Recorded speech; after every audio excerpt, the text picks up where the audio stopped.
Maknanya walau kita ni ditakdirkan menjadi penasihat kepada pemimpin, bercakaplah benda yang benar-benar. Walaupun tak disukai. Sebab apa tuan-tuan? Dalam hadis beritahu dah, menasihati pemimpin ini adalah satu jihad. Assalamualaikum warahmatullahi wabarakatuh. A'udzu billahi minasyaitonir rajim. Bismillahirrahmanirrahim. Alhamdulillahi rabbil alamin. Hamdan hamidin, hamdan syakirin, hamdan yuwafi ni'mahu yukafi'ul mazidah. Ya Rabbana lakal hamdu kama yanbaghi li jalali wajhika wa 'azimi sultanik. Allahumma salli ala Muhammad wa ala ali Muhammad kama sallaita ala Ibrahim innaka Hamidum Majid. Allahumma barik ala Muhammad wa ala ali Muhammad kama barakta ala Ibrahim innaka Hamidum Majid. Rabbi shrah li sadri wa yassir li amri wahlul 'uqdatam min lisani yafqahu qawli.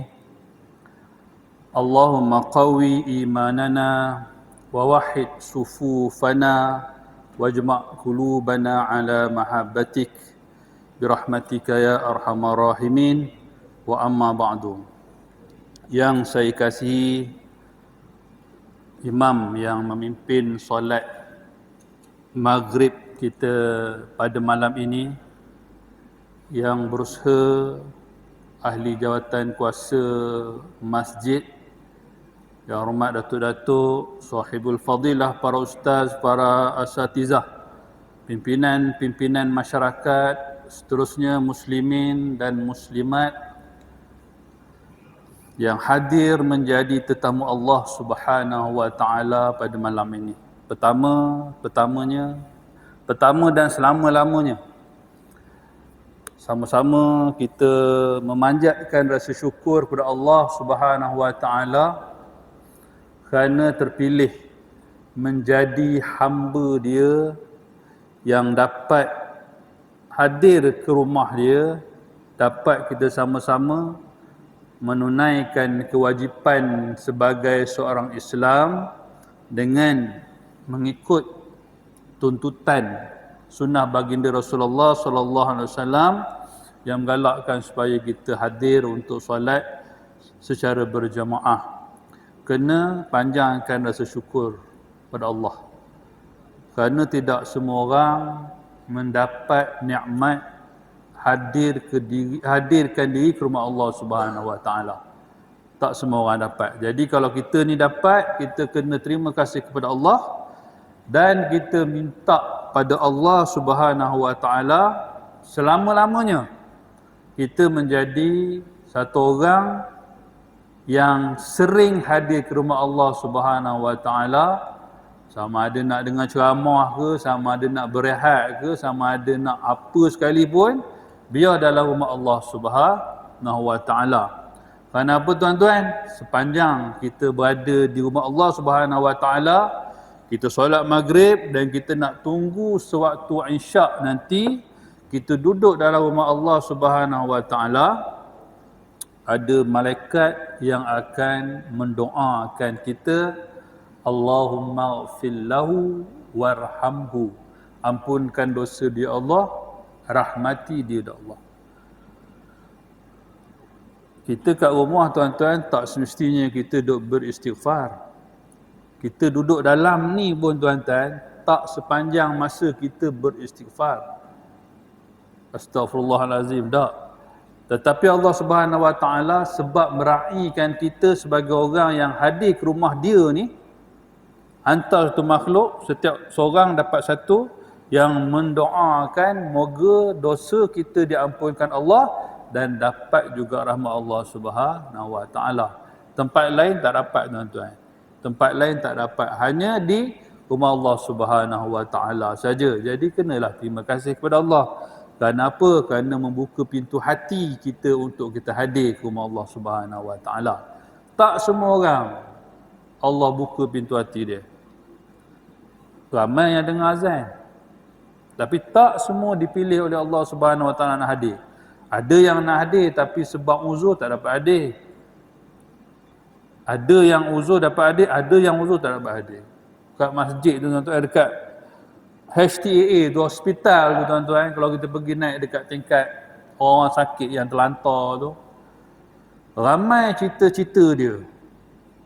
Cita-cita dia apa? Bila dia keluar daripada sini, nak ke masjid, nak ke rumah Allah Subhanahu Wa Taala. Kenapa? Waktu ni dia sakit, dia ingat kepada Allah Subhanahu Wa Taala, tapi tidak diizinkan oleh Allah Subhanahu Wa Taala.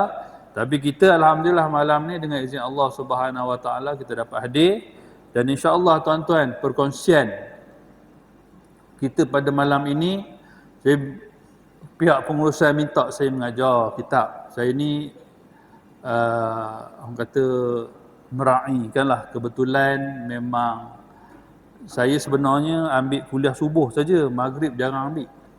Sebab maghrib semua tak ada. Balik lambat, kadang-kadang dah keluar station. Kitab ni antara kitab yang saya mengajar sekarang ni. Saya mengajar dekat Masjid Makmur, dekat Masjid Ittifaqiyah, dekat Masjid Afzan, dekat Masjid Pandan 1.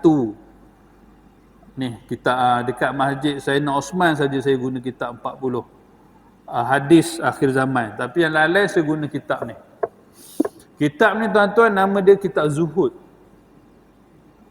Jadi bila sebut zuhud ni, kena dengan kita. Dia tak cuik orang lain dah. Ni cerminan kita. Cerminan kita untuk kita hidup dekat dunia ini, melihat bagaimana Rasulullah sallallahu alaihi wasallam hidup, melihat bagaimana sahabat hidup. Tetapi jangan melihat dia sebagai Rasulullah. Jangan melihat sahabat sebagai sahabat. Lihat Rasulullah sebagai seorang pemimpin negara. Lihat sahabat sebagai khalifah yang mentadbir dunia. Lihat mereka begitu.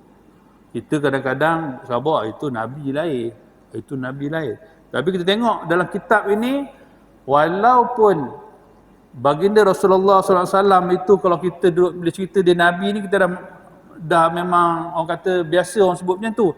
Tapi kita terlupa daripada sisi pandangan lain, bahawa Rasulullah ketika itu adalah seorang khalifah. Bagaimana kitab ini menghimpunkan sifat-sifat zuhud yang dimiliki oleh baginda Rasulullah, oleh para nabi, oleh para sahabat, dihimpunkan dalam bentuk ada sebahagiannya hadis dan ada sebahagiannya athar. Makna athar ni kaul-kaul ataupun kata-kata sahabat yang menyaksikan sendiri dengan mata dia, dihimpunkan oleh dalam kitab Az-Zuhud ni. Kitab ni tuan-tuan, siapa yang tulis? Nak kongsi sikit siapa penulis dia. Ditulis oleh Imam Abi Abdullah Ahmad bin Muhammad bin Hanbal Al-Shibani. Maknanya tuan-tuan, kitab ini pemilik dia yang menyusun penulisan dia adalah Imam Ahmad bin Hanbal. Lah mana Imam Ahmad bin Hanbal ni ke, kalau dalam mazhab fiqh, dia paling adik lah. Paling adik, paling kecil sekali. Antara berempat, antara Imam Hanifah, Imam Syafi'i, Imam Hanifah, Imam Maliki, Imam Asy-Syafi'i, baru datangnya Imam Ahmad bin Hanbal. Mana yang keempat. Kalau ikut susul dia belajar ni, Imam Ahmad bin Hanbal ni, dia ada ambil sikit daripada Abu Hanifah, daripada anak murid dia yang popular, Abi Yusuf, yang belajar dia. Dalam masa yang sama, Imam Ahmad bin Hanbal juga belajar dengan Imam Asy-Syafi'i.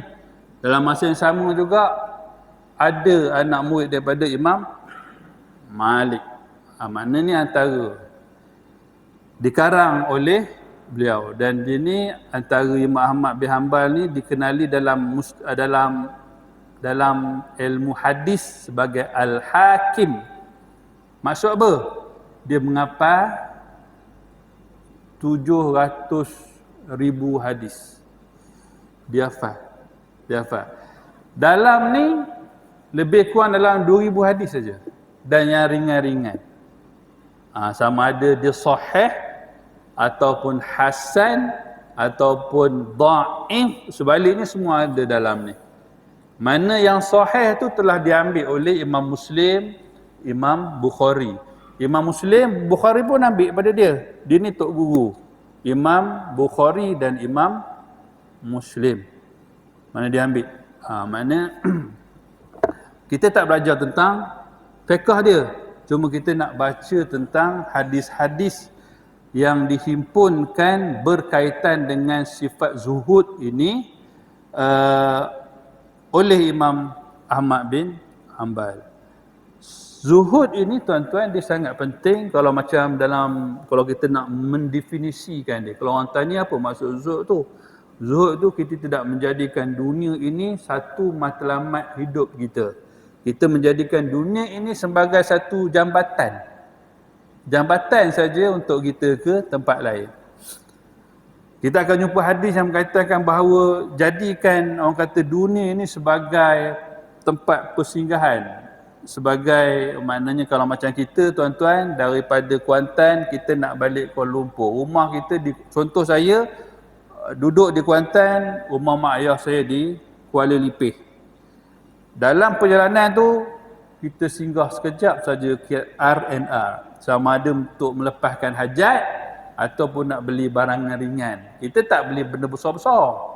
Tak adalah kat situ kita nak pikul periuk belanga semua, tak ada. Kita tahu sebab kat situ singgah saja.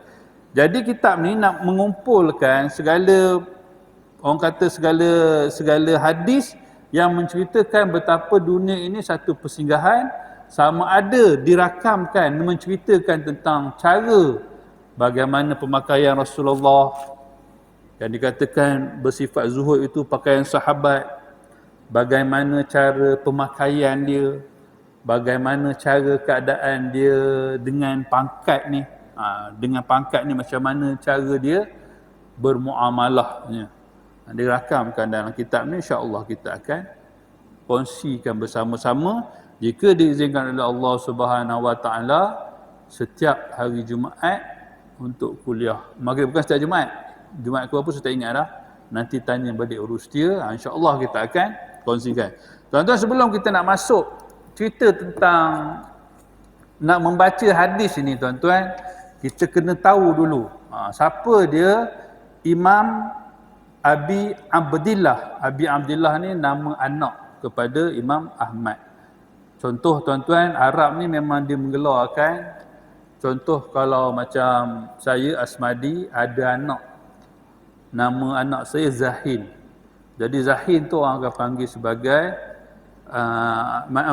saya ni akan menggelarkan diri sebagai Abi Zahin, bapa kepada Zahin. Itu gelaran tu memang kalau di negara Arab memang dia akan meletak anak-anak yang sulung pertamalah. Anak sulung dia letak. Ada setengah orang kalau anak dia tu perempuan, dia akan letak anak sulung lelaki. Letak anak sulung lelaki. Mungkin ada juga setengah sahabat saya dia letak anak perempuan, tapi mungkin sebab dia tak ada anak lelaki, Allah alam. Tapi nak ceritakan digelar sebagai Abi Abdullah. Ahmad bin Muhammad. Ahmad ni nama pemilik mazhab Hanbali. Tetapi Hanbali tu sebenarnya nama siapa? Tok dia. Ahmad dia, Muhammad bapak dia, Hanbal tok dia. Asyibani tu keturunan dia. Keturunan dia daripada Arab. Dia mak bapak dia keturunan Arab betul. Mana dia tuan-tuan, dia ambil nama tok dia Hanbal menjadi nama untuk mazhab Hanbali. Kenapa?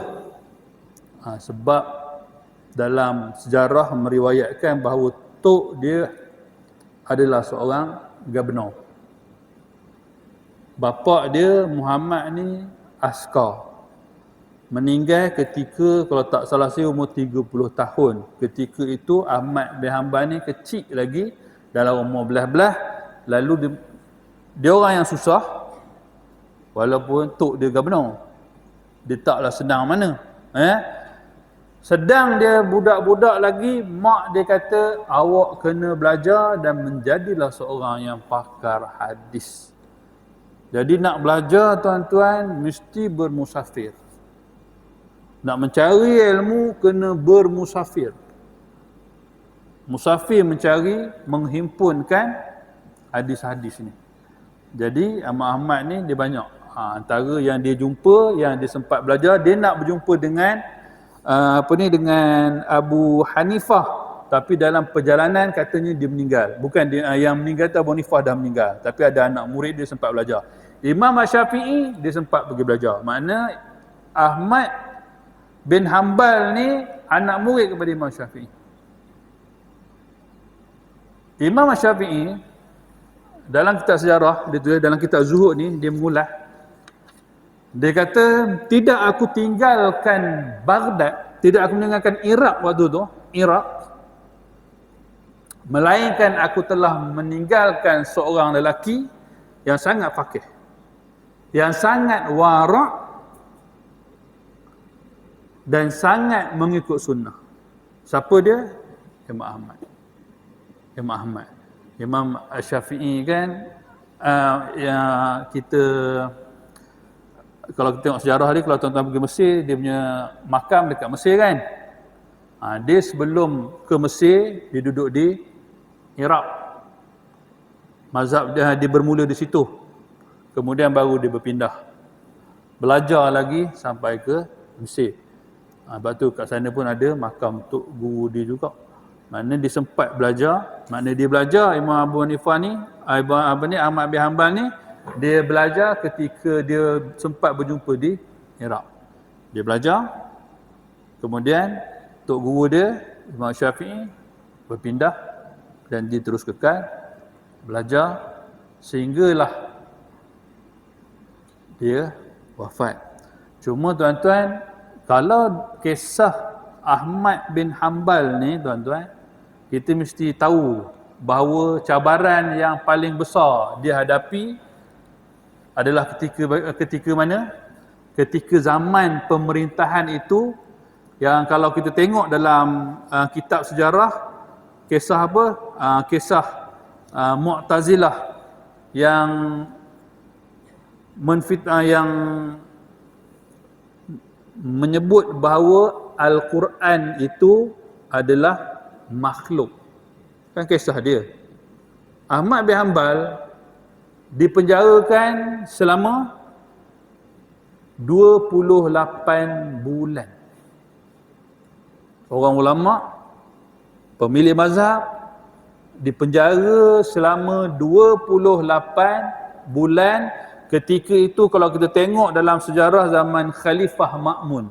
Khalifah Ma'mun ni nak tangkap dia tuan-tuan, dia berdoa pada Allah Subhanahu Wa Taala supaya Khalifah Ma'mun ni tak dapat tangkap dia. Takdir Allah Subhanahu Wa Taala dalam perjalanan Khalifah Ma'mun ni nak tangkap dia, meninggal. Mungkin dah tua lah, mungkin dah tua, meninggal. Adik dia pula waktu tu, maknanya selepas tu, yang kedua, Mu'tasim pula maksudnya, yang kedua, dapat tangkap dia. Di situ dah dia mula penjara. Waktu kalau kita baca sejarah, dia cerita, dia dah jatuh hukum. Al-Ma'mun ni dah jatuh hukum. Khalifah Al-Ma'mun dah jatuh hukum. Imam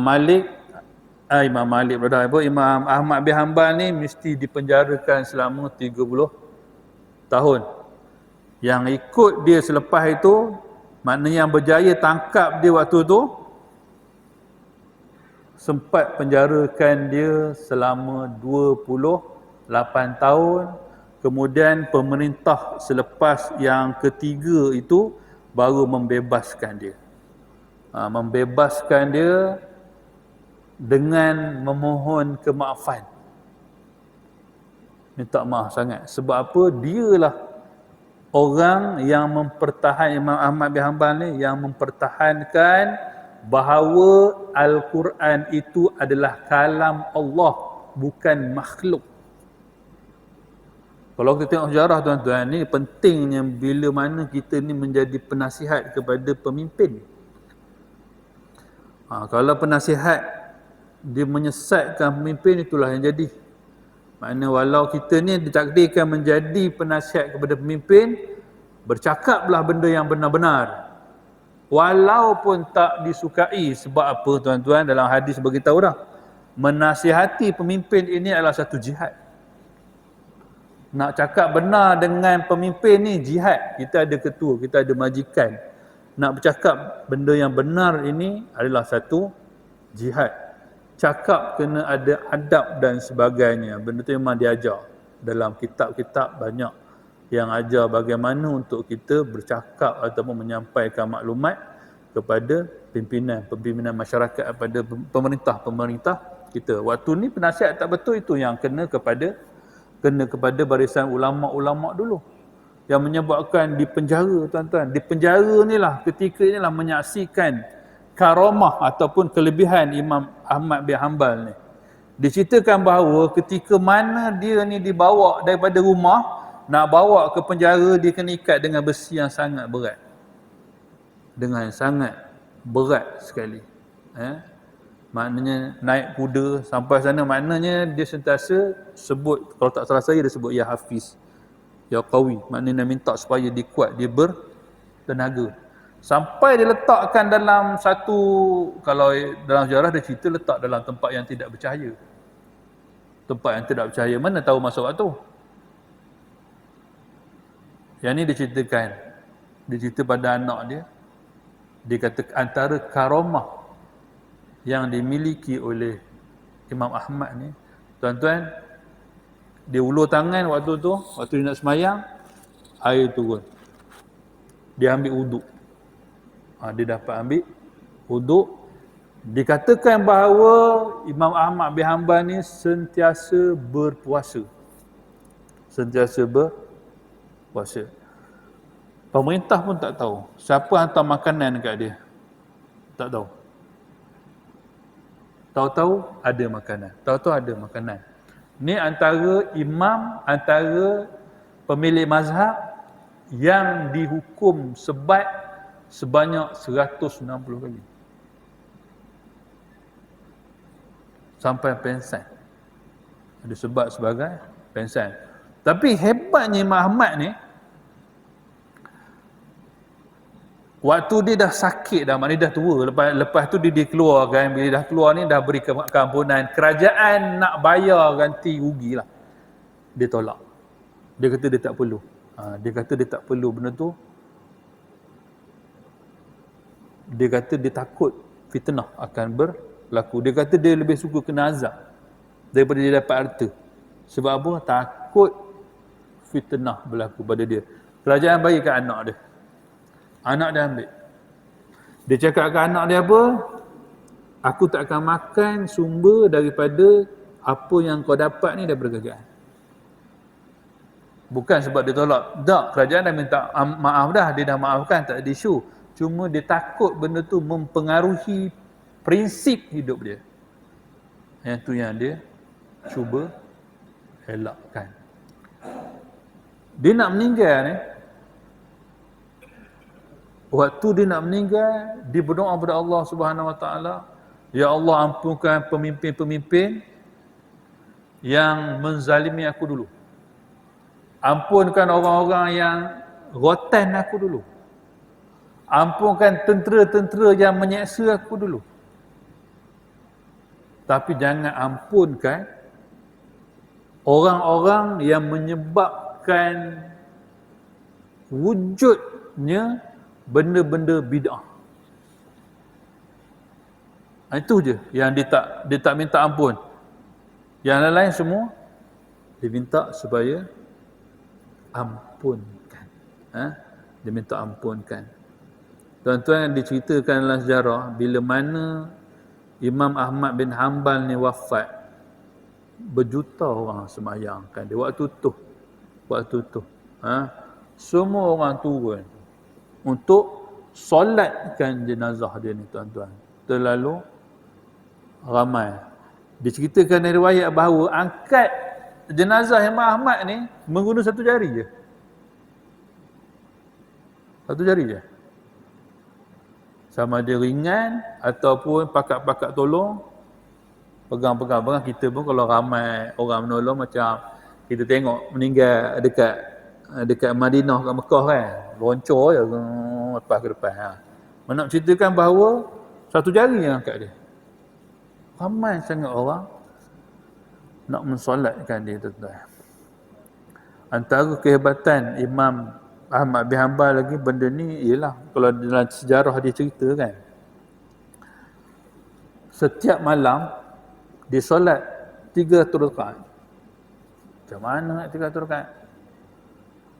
3 rakaat dia solat. Ni karamah dia. Karamah sama ada masa dia cepat ke untuk dia, wallahualam. Tapi benda ni diceritakan oleh anak-anak dia. Diceritakan oleh anak-anak dia yang melihat bagaimana Imam bin Ahmad ni sifat kezuhudan dia. Jadi Imam Syafi'i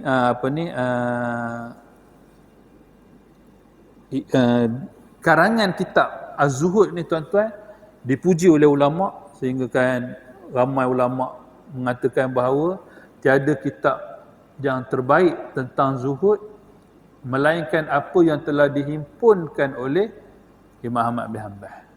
Jadi insya-Allah tuan-tuan, kitab ni kita pakat-pakat baca kan, sebab kitab ni ringan saja. Cerita dia cerita ringan yang barangkali hari-hari dah kita buat, cuma kita tak tahu mana sumber dia. Rupanya dalam kitab ni ada cerita. Dalam kitab ni ada lebih kurang 2000 lebih hadis dia. Memang tak ada, rasanya silap orang yang baca ni meninggal dulu, tak habis lagi kan. Tapi makna kita baca setakat mana yang ada, sebab dia pun tidaklah macam kitab tafsir memerlukan kepada tafsiran dan sebagainya. Dia sekadar untuk kita baca dan kita cuba fahamkan dia saja, tuan-tuan. Jadi itu sedikit sebanyak tentang latar belakang Imam Ahmad bin Hanbal. Imam Ahmad bin Hanbal ni banyak menulis kitab, antara dia kitab Musnad.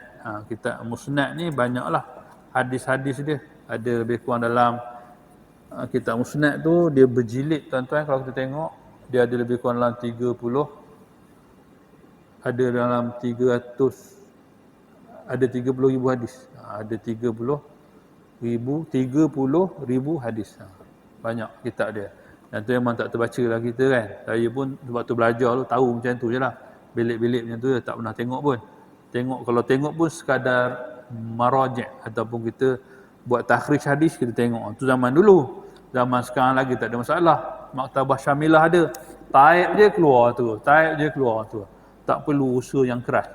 Kalau zaman saya dulu, kena buka, cari, dia ajar cara nak cari dia macam mana, tuan-tuan. Itu sedikit yang saya dapat kongsikan tentang latar belakang Imam Ahmad ni. InsyaAllah, tuan-tuan, malam ni kita masuk satu ataupun dua berkaitan dengan hadis yang diriwayatkan oleh Imam Ahmad dalam ni, dihimpunkan. Cuma saya baca terus yang orang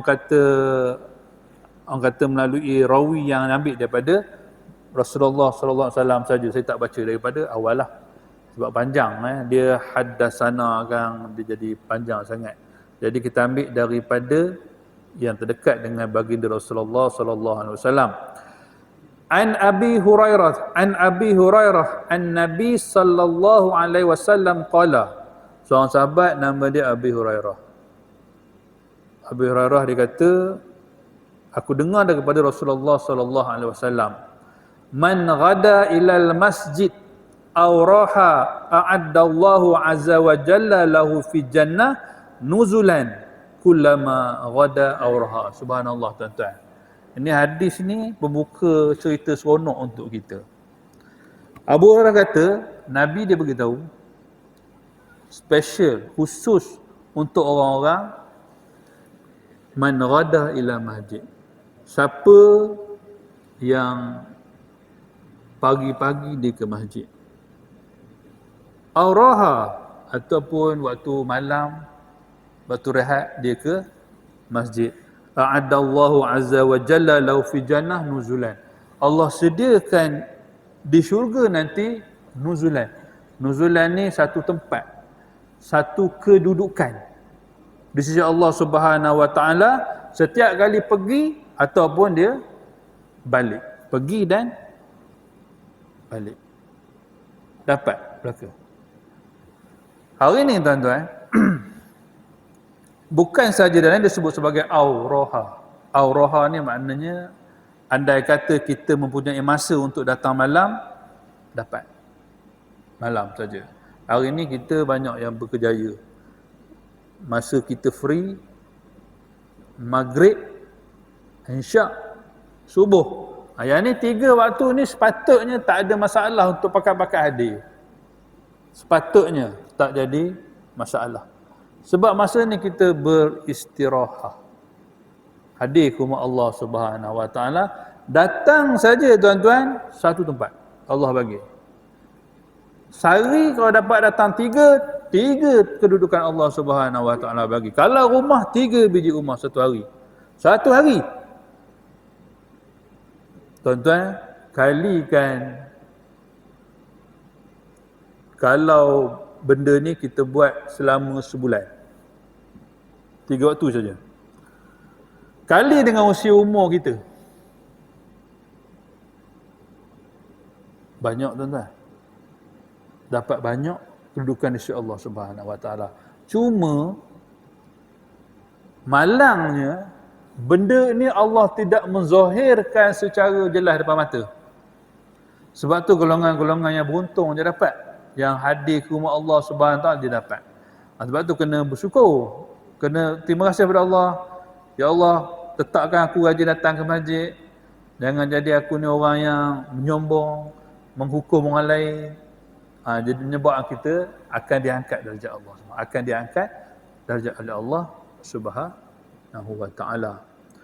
Bila-bila waktu datang ke rumah Allah Subhanahu Wa Taala, dapat satu kedudukan di sisi Allah Subhanahu Wa Taala nanti tuan-tuan. Kalau pergi subuh, kalau dapat pergi isyak, subhanallah. Ini dalam hadis lain pula. Dia tak cerita dalam ni. Cerita hadis lain pula. Dia cerita, yang pergi maghrib, yang pergi isyak, pergi subuh, terselamat daripada golongan munafik. Ini indikator. Satu ukuran. Munafik ke tak? Tengok benda ni. Boleh konsisten datang, selamat tuan-tuan. Kita bukan dalam golongan orang munafik. Sebab ini sebut dalam hadis. Rasulullah SAW beritahu begitu. Rumah dapat dah. Ganjaran di sisi Allah tu dah dapat dah. Terselamat pula daripada orang-orang munafik ni. Kita paling bimbang. Paling bimbang. InsyaAllah terselamat. Jadi tuan-tuan, hari ini kita berdoa kepada Allah Subhanahu Wa Taala supaya rajin. Kita ni dimudahkan oleh Allah Subhanahu Wa Taala supaya hadir ke masjid. Itu hadis yang pertama. Ini hadis ni gitu ya, mudah-mudah je. Kita dengar pun mudah nak faham. Seterusnya an Abdillah qala dzukira li Rasulullah sallallahu alaihi wasallam. Abdullah ni dikatakan bahawa disebut kepada Rasulullah sallallahu alaihi wasallam tentang rajulun, seorang lelaki. Diceritakan kepada Nabi ni seorang lelaki, nama lailatan hatta asbaha. Dia tidur sepanjang malam sehingga subuh. Qala dzaka rajulun bala syaitanu fi uzunihi atau uzunaihi. Seorang lelaki dia jumpa Nabi, dia kata seorang ni, ya Rasulullah, dia tidur tak bangun langsung sampai subuh. Mana sampai dalam ni dia kata kat sini hatta asbah, sehingga habis pagi. Luput pagi dia. Nabi kata orang macam ni sebenarnya telah dikencing oleh syaitan ke dalam telinga dia. Sebab apa? Barangkali pertama, tidur tak baca bismillah. Kedua, tidak berdoa. Ketiga, tidak mengamalkan sunnah-sunnah baginda Rasulullah sallallahu alaihi wasallam. Jadi menyebabkan dia akan terlewat bangun subuh. Jadi syaitan ni kalau orang tanya dia kencing ke? Kencing tu lah hadis ni. Mengatakan bahawa syaitan tu kencing dalam telinga. Kalau kita tak terjaga sampai ke subuh. InsyaAllah tuan-tuan, kalau kita mengamalkan bacaan bismillah ataupun doa sebelum tidur, memang kita boleh terjaga, tak jadi masalah. Ada saya terbaca dalam satu asar ataupun hadis, saya tak ingat, tentang surah Al-Kahfi. Dia kata siapa yang mengamalkan sebelum tidur 3 ataupun 5 ayat surah Al-Kahfi, andai kata dia berniat untuk bangun sekian ni, insya-Allah dia akan terjaga. InsyaAllah dia akan terjaga. Tak payah pasang jam. Kita hari ni tuan-tuan, kita boleh berdoa. Satu lagi kita boleh pasang jam.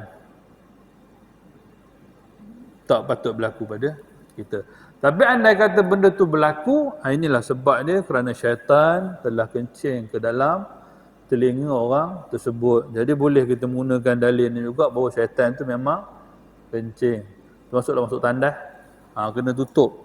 Sebab bimbang syaitan secara tak nampaknya kencing atas kepala kita dan sebagainya. Dia kena tutup, kena pakai retok, kena pakai kepiah ke, masuk ke dalam tandas. Masuk ke dalam tandas. Perihal tentang bagaimana solat Rasulullah sallallahu alaihi wasallam. Bagaimana Nabi solat, tuan-tuan? Nak dibandingkan kita tadi, kalau kita tengok tadi Imam Imam Ahmad bin Hanbal 300 rakaat setiap kali dia bertahajud. Rasulullah sallallahu alaihi wasallam, seorang lelaki bertanya kepada Aisyah, "Kaifa kana solat Rasulullah sallallahu alaihi wasallam?" Macam mana solat Rasulullah sallallahu alaihi wasallam? Lalu Aisyah kata, "Wa ayyukum yastati' ma kana Rasulullah sallallahu alaihi wasallam yastati'u kana amaluhu dimah." Kana amalahu dimah. Maksud dia, tak ada seorang pun di antara kita, di antara kalian yang mampu menyamai bagaimana Rasulullah sallallahu alaihi wasallam solat, kerana Rasulullah sallallahu alaihi wasallam solatnya dimah. Dimah ni maknanya sentiasa solat, sentiasa melakukan solat. Dalam arti kata pun solat ini tuan-tuan, maknanya sentiasa berdoa kepada Allah Subhanahu wa taala. Kalau ikut solat baginda Rasul sampai bengkak kakinya kan, sampai bengkak kakinya makna lamalah Rasulullah sallallahu alaihi wasallam berdiri. Dan andai kata dalam masjid, dalam majlis, walaupun dia tak solat, tetapi mulutnya sentiasa beristighfar kepada Allah Subhanahu wa taala, berdoa kepada Allah Subhanahu wa taala. Solat ni pun maksud dia berdoa. Sentiasa berdoa kepada Allah Subhanahu wa taala, meminta keampunan kepada Allah Subhanahu wa taala. Diceritakan oleh dalam satu hadis, menceritakan bahawa sahabat ni, dia kata, aku tengok je mulut Rasulullah sallallahu alaihi wasallam ni sentiasa sebut astaghfirullah wa atubu ilaih. Astaghfirullah wa atubu ilaih. Astaghfirullah wa atubu ilaih. Dia sentiasa banyak. Sedangkan dosa dia dah diampunkan oleh Allah Subhanahu wa taala, tapi dia melazimi sebut tanda syukur kepada Allah Subhanahu wa taala atas kelebihan yang Allah Subhanahu wa taala bagi kepada baginda Rasulullah sallallahu alaihi wasallam. Itu dalam bab ibadahnya. Tapi kena ingat tuan-tuan, dalam keadaan Rasulullah sallallahu alaihi wasallam ini, seorang nabi ketika ini, dia juga adalah seorang pemimpin. Rasulullah sallallahu alaihi wasallam dilantik menjadi nabi pada umur 40. 13 tahun berdakwah di Mekah. Jadi umur dia 40, 53. 53 hijrah. 53 baru dia jadi ketua negara. Tambah 10 tahun menjadi ketua negara, di situ umur dia 63, tuan-tuan. 63 dia masih berkhidmat sebagai seorang pemimpin untuk menyebarkan Islam. Kita tuan-tuan 60 pencen. Tapi jangan rasa tak ada tanggungjawab untuk menyebarkan Islam. Kena ada. Selagi ada usia. Rasulullah sampai wafat menyebarkan Islam. Kita hari ni pun kena sebarkan Islam kerana ramai lagi orang tak Islam di luar sana tuan-tuan. Orang asli kat Pahang ada berapa tuan-tuan? 80,000. Orang Islam baru berapa tuan-tuan? 16,000. Berapa ramai kita Islam tuan-tuan? 60 lebih. Tanggungjawab siapa tuan-tuan? Kita lah. Kita. Besok tuan tanya. Takkan duk berehat je ke apa? Buatlah ibadah sikit. Pergilah berdakwah sikit. Dia lebih kurang macam tu lah kan. Tanggungjawab kan ada. Sebab tu Rasulullah SAW sampai 63 sampai dia wafat. Baru orang ganti dia. Baru orang ganti dia. Jadi dalam bab kerja hakiki kita sebagai da'i, sebagai pendakwah ni tuan-tuan, tiada istilah rehat. Tiada istilah bencin. Kalau kita rasa mencari redha Allah Subhanahu Wa Taala, kalau kita rasa kita nak buat bagaimana baginda Rasulullah sallallahu alaihi wasallam buat. Rasulullah sallallahu alaihi wasallam buat. Dalam pentadbiran begitu. Tapi dalam bab ibadah begini. Mana Rasulullah sallallahu alaihi wasallam dalam melaksanakan solat ini sentiasa dia buat dan tak ada seorang makhluk yang bernama manusia selain Nabi Muhammad SAW yang boleh buat macam dia lah. Tak boleh. Nak ngikut dia memang tak ada kemampuan. Tapi kita kena ikut sebanyak mana yang boleh. Dalam sunnah Nabi, tak boleh ikut semua, kita jangan tinggal semua. Benda yang mudah tadi dah sebut tadi mula-mula, datang ke rumah Allah Subhanahu Wa Taala. Hari-hari Allah panggil kita, jadi kita datang ke rumah Allah Subhanahu Wa Taala. Bukan datang saja, datang pun Allah Subhanahu Wa Taala bagi pula ganjaran di akhirat nanti. Betapa sayangnya Allah Subhanahu Wa Taala kepada kita, betapa Allah Subhanahu Wa Taala memiliki sifat belas kasihan yang banyak kepada kita. Jadi tuan-tuan kena buat mana yang termampu oleh kita, insya-Allah Allah Subhanahu Wa Taala akan beri ganjaran yang baik buat kita. Saya baca satu lagi hadis. Yang ni yang kita boleh amalkan. Yang kita boleh amalkan daripada Aisyah. Qalat kana Rasulullah sallallahu alaihi wasallam yuksiru an yaqula fi ruku'ihi wa sujudihi subhanakallahumma rabbana wa bihamdika allahumma ghafirli. Ini dalam rukuk dan dalam sujud. Tapi dalam rukuk dan dalam sujud kita dah memang baca yang kita dah biasa, subhana rabbiyal a'la wa bihamdi, subhana rabbiyal azimi wa bihamdi. Tak ada masalah. Boleh tambah Allahumma firli, Allahumma firli, tambah. Rasulullah sallallahu alaihi wasallam ketika hujung-hujung hayatnya dikatakan meningkatkan bacaannya, meningkatkan lagi. Saya pernah terbaca dia kata selepas Rasulullah sallallahu alaihi wasallam dah musim Rasulullah sakit waktu tu, terkesan daripada makan kambing yang diracun oleh orang Yahudi itu. Mana setiap kali sujud Rasulullah akan sebut Allahumma firli. Jadi kita tambah setiap rukuk kita, setiap sujud kita, waktu kita sujud rukuk tu tambah je Allahumma firli, Allahumma firli. Sebab apa? Itu yang dituntut mana kita boleh tambah begitu. Kita perbanyakkan sebut Allahumma fir di tuan-tuan. Jadi insya-Allah tuan-tuan, inilah sekadar perkongsian yang dapat disampaikan pada kuliah kali ini. Yang baik itu pasti daripada Allah Subhanahu Wa Taala, segala kekurangan insya-Allah sama-sama kita baiki. Aqulu qauli hadza wa astaghfiru li wa lakum. Assalamualaikum warahmatullahi wabarakatuh.